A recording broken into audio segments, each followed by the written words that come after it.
అందరికీ నమస్తే అండి. సో వాలంటీర్లు ఒక వలకి చిక్కినట్టే కనిపిస్తున్నారు. తెలుగుదేశం పార్టీ వేసిన వల 10,000 రూపాయల వల వాలంటీర్లను ఆకట్టుకున్నట్టే కనిపిస్తోంది. ఈ సంవత్సరం ఉగాది రోజు అంటే కరెక్ట్గా వారం రోజుల కిందట చంద్రబాబు నాయుడు గారు ఒక హామీ ఇచ్చారు. టీడీపీ అధికారంలోకి వస్తే వాలంటీర్లను తీసివేయం, ఆ వ్యవస్థను కొనసాగిస్తాం, వాళ్లకు మరింత వేతనం పెంచి 10,000 వేతనం ఇచ్చి గౌరవప్రదంగా చూస్తాం, నైపుణ్య శిక్షణ ఇస్తాం అని చెప్పారు. సో ఈ పాయింట్ ప్రస్తుతం బాగా వైరల్ అవుతుంది. రాష్ట్రంలో 2,64,000 మంది వాలంటీర్లు ఉన్నారు.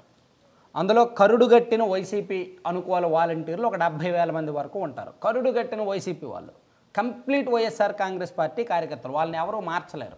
వాళ్ళే తిరిగి ప్రజల దగ్గరికి వెళ్ళి వైసీపీకి ఓట్లు వేస్తారు, వైసీపీ ఏం చెప్తే అది చేస్తారు.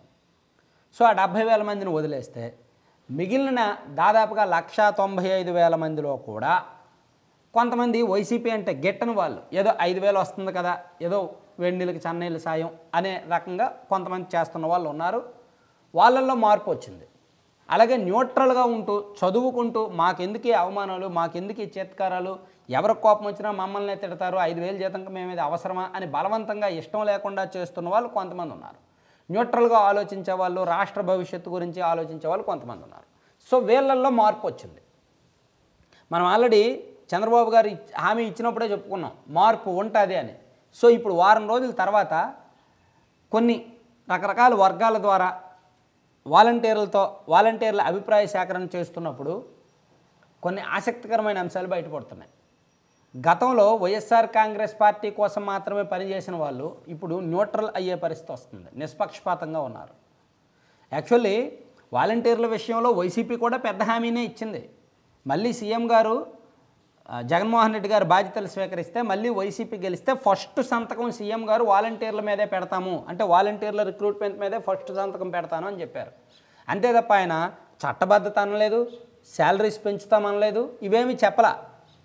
కానీ చంద్రబాబు నాయుడు గారు శాలరీస్ పెంచుతామన్నారు, 10,000 జీతం చేస్తామన్నారు. సో అది వాలంటీర్లను ఆకట్టుకుంటుంది. జగన్మోహన్ రెడ్డి గారు ఇచ్చిన హామీ ఏంటి, వాలంటీర్లని కొనసాగిస్తాము, నియమిస్తాము, దాని మీద ఫస్ట్ సంతకం అన్నారు. కానీ వాలంటీర్ల ప్రధాన డిమాండ్ జీతం పెంచమని, గత 3 సంవత్సరాలుగా వాళ్ళు జీతం పెంచమని అడుగుతున్నారు. ఆ హామీ చంద్రబాబు గారు ఇచ్చారు. పైగా వైసీపీ వాళ్ళు వాలంటీర్ని రాజకీయంగా వాడుకుంటూ వాళ్ళని పార్టీ కార్యకర్తలుగా మార్చి పార్టీ ప్రచారానికి వాడుకుంటూ ఇబ్బందులకు గురి చేస్తున్నారు. మీరు రాజీనామా చేసేయండి, మీకు 10,000 15,000 ఈ నెల ఖర్చులకు ఇస్తాము, మళ్ళీ గవర్నమెంట్ వచ్చాక మిమ్మల్ని విధుల్లోకి తీసుకుంటాము అంటున్నారు. ఒకవేళ విధుల్లోకి తీసుకోకపోతే అప్పుడు వాళ్ళ ఉద్యోగం పోయినట్టేగా. అందుకని రాజీనామా చేయట్లా. రాష్ట్ర వ్యాప్తంగా ఉన్న 2.5 లక్షల మంది, 2,64,000 మంది కూడా అంతమంది మీద ఒత్తిడి చేస్తే గట్టిగా 10,000 మంది కూడా రిజైన్ చేయలే వాళ్ళ జాబులకి. మ్యాక్సిమం 10,000 మంది కూడా వాలంటీర్ పోస్టులకు రిజైన్ చేయలేదు, ఎందుకంటే ఆ పార్టీ మీద నమ్మకం లేదు. ఒకవేళ రిజైన్ చేస్తే టీడీపీ అధికారంలోకి వస్తే రిజైన్ చేసిన వాళ్ళందరూ పక్కా వైసీపీ వాళ్ళు, సో వాళ్ళు మనకు అవసరం లేదు అని టీడీపీ వాళ్ళు అంటే నష్టపోయినట్టేగా. సో అందుకే అలా నష్టపోవడం వాలంటీర్లకు ఇష్టం లేదు. వాలంటీర్లకు కూడా లోపల ఎక్కడో తేడా కొడుతుంది, మళ్ళీ వైసీపీ వస్తుందా రాదా అని.